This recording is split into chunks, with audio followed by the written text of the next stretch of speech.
Hello and welcome to a very special interview with somebody who is now in Croatia, but clearly the cynosure of all attention after the SAFF win. All of a sudden, we are talking about a resurgence in Indian football. And the man who has steered the resurgence over the last few years is Igor Stimac. Coach, all of us are talking about our football sort of getting momentum back, that we are there, we can do it. Come the Asian Cup in Doha, India will sort of be able to push the bar. Is this hope unfounded? Are we celebrating too much too soon? Or are you hopeful that actually the wheels have turned? I would put it in a simple words. 4 years ago, a little bit more than that, when we started the work together, there was only a dream. There was no hope. Now, after 4 years and a couple of months of really hard work, when things are becoming visible to everyone, what's being done in really difficult circumstances, the hope is there finally. And you can feel the passion wakening up. You can feel that dreams are becoming somehow visible in the near future to become the truth. And that's something which I'm really proud of. But it's not only about me, believe me, because many people were working really hard behind the scenes to make everything happen. And I need to appreciate dear President Kalyan and others, especially ex-players of Indian national football team who are involved in the different committees. You can really feel that the football passion lives in the football house now at this stage, and that people are looking at us with different eyes. And that's really exciting. Okay. And now sort of let's deep dive. While we have won all these competitions, and by the way, you mentioned Kalyan, and I had an opportunity of interviewing Kalyan just a few days back. I asked him that coach wants more time with the national team. Is that possible? Because without time, how is he expected to deliver results? And he said he had a chat with you on the night of the win before you left for Croatia, and you all had a chat on that. Yes, there are these FIFA windows. There are these whatever compulsions. But how important is it, coach, for the AIFF and you and the team to work out extra time for the national team for you to be able to deliver? How paramount importance is that? I will tell you again in a simple words. If Iran, Saudi Arabia, Oman, and many others don't have problem with it, stopping the league for 4 or 6 weeks to give their national team chance of winning the medals at the Asian Cup, why is that problem for India? Simple as that. Because the main thing which we are not comfort with is the situation which we are having about ISL calendar and the FIFA windows which are there while the ISL is going on. But I was telling many times for everyone that what's the reason for ISL to finish in mid-March? Everywhere else, football season goes until mid-May, And if for any reason anyone thinks that football growing as a sport in India could jeopardize cricket, that person is really wrong. These sports need to become the second most important thing in life for all the Indians, because these sports, cricket did it already, but football needs to do it. Brings so much happiness and so much passion for the Indian people, because India has a great potential for football, and we cannot obstruct the growth of that wonderful sport, which is the most beloved sport in the world. So what you are seeing is fascinating. That the apprehension so far has been, we've got to finish mid-March because the IPL will take over April and May. So what if there are less people in the stands, at least for a start? The tournament can continue, because if that allows the Indian national team that window, and if that allows to get us, to where we want to be internationally, clearly the country will back that vision over a period of time. Are you alluding to that? And how confident are you that this can happen? Listen, you are absolutely right. We have proved the point about the importance of long camps for the national team. Because if we go comparing our national team or our players with top Asian countries, then we cannot use the same terms. To get where they are at the moment, we need to work much more and much harder. And to do so, we need to be provided much more time to work together than Iran, than Saudi Arabia, than South Korea and others. As simple as that, because they are 2 levels above us. You see, and this is what they were doing throughout the years. I know really well because I was working in Iran, I was working in Qatar, I had the chances meeting all the South Korea people after the World Cup, visiting their stadiums when I was president of the Professional Football League in Croatia.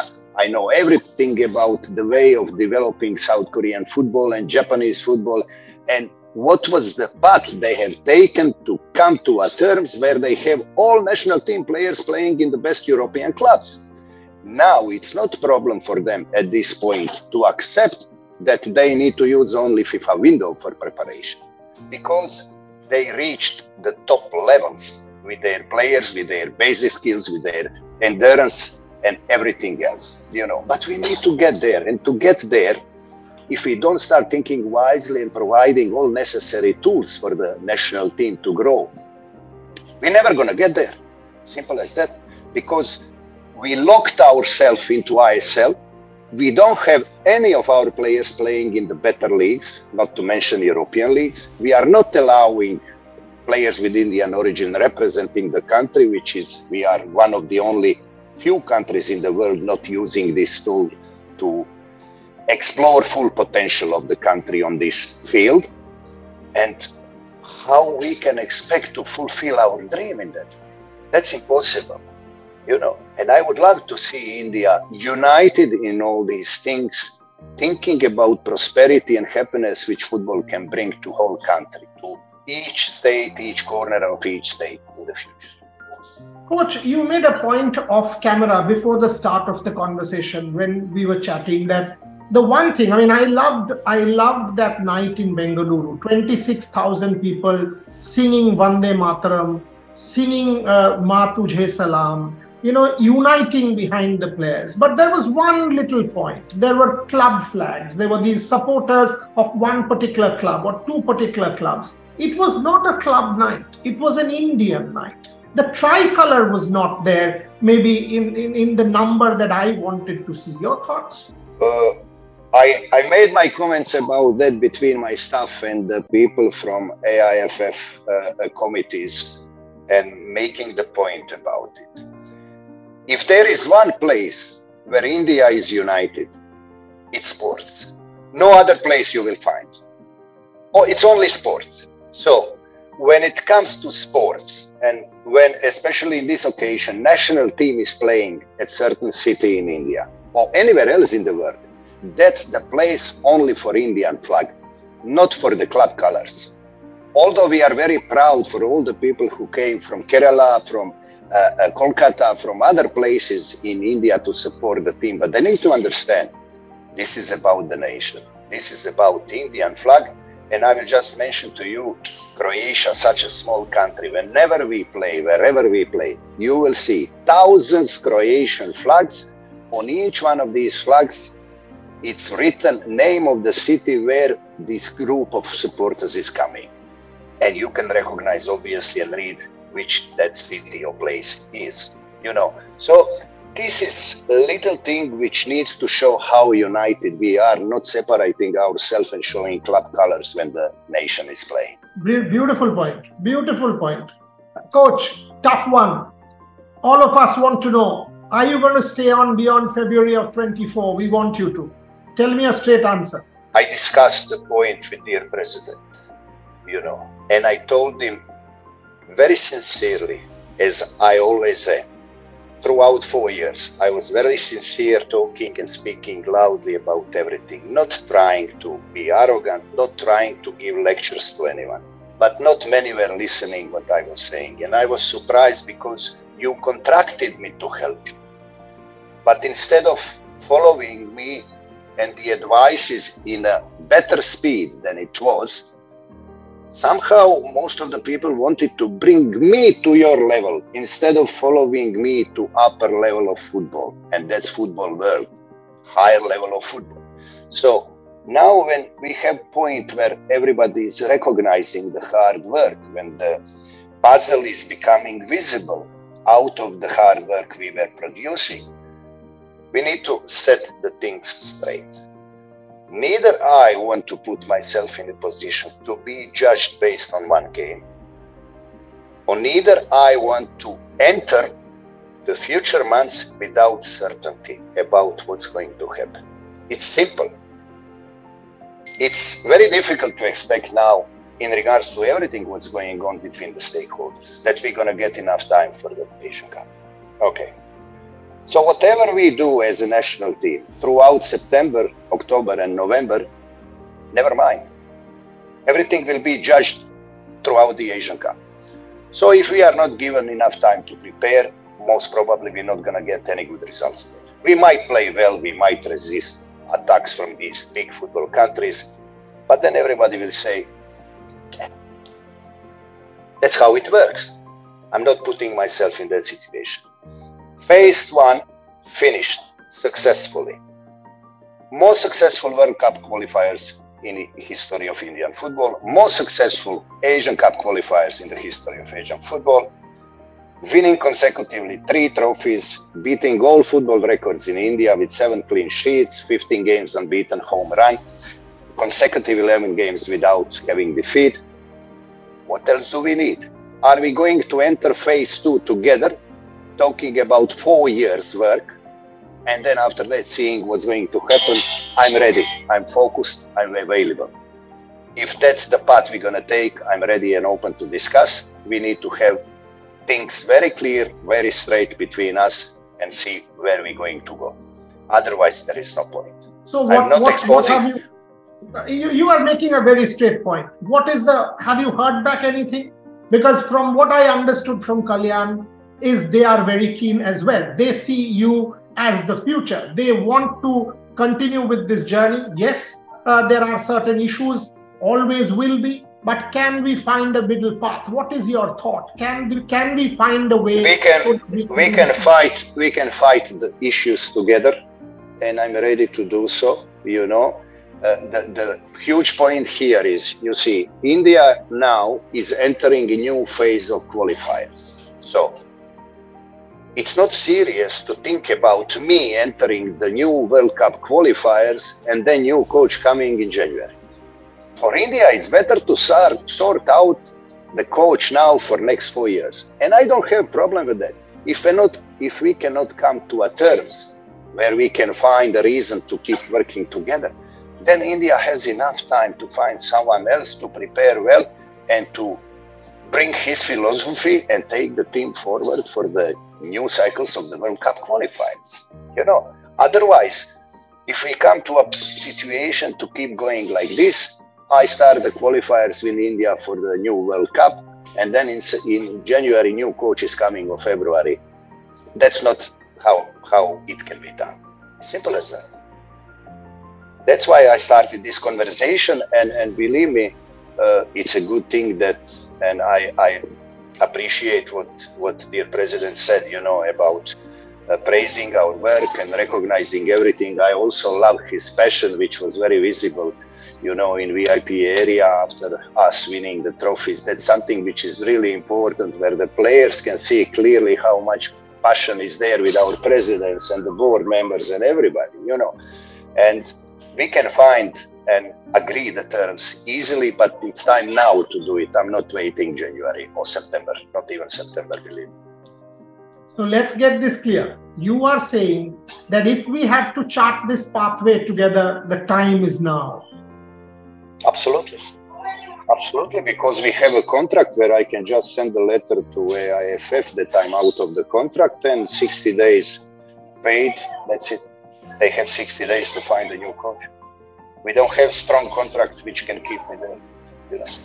But have you started that conversation already? As in that no, I promised to my president first. I will finish presentation. I am working on about my 4 year of work.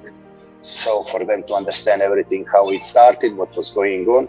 I finished few more documents which will be presented to them. He will have an opportunity to present this to technical committee, which is there to decide about the future work, future of Indian football, and then we can sit down together and discuss. But it's really important to start talking and working on it now.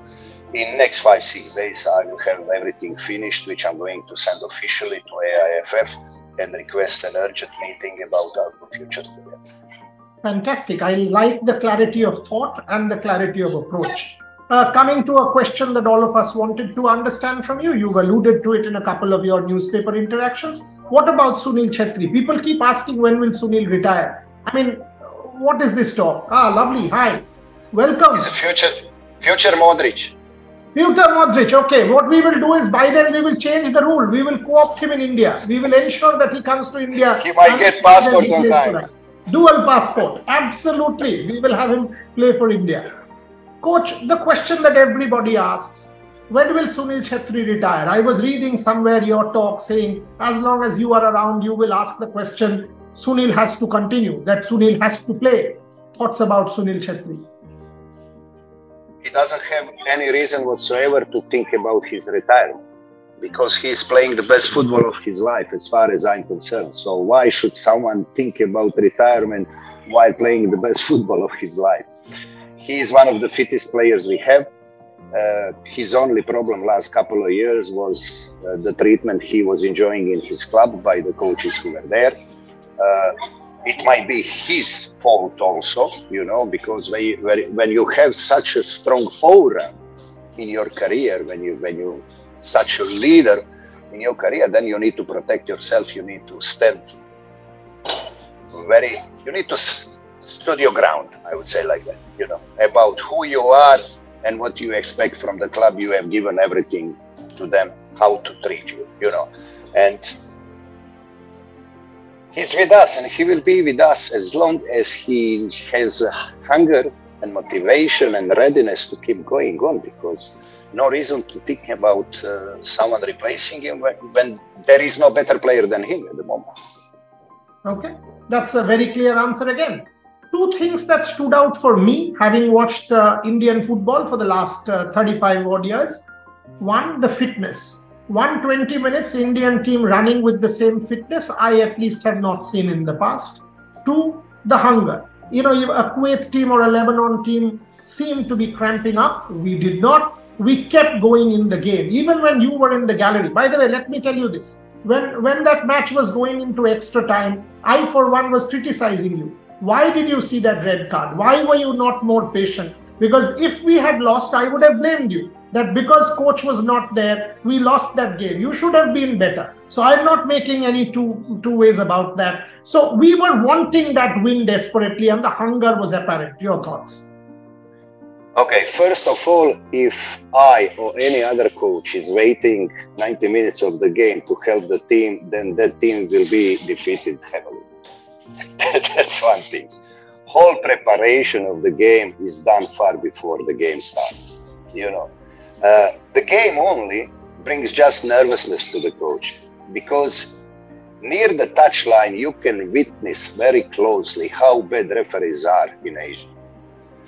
And as such emotional person and protective person towards his players, I had enough watching Indian team being pushed away and mistreated by so many of these referees in the last 4 years.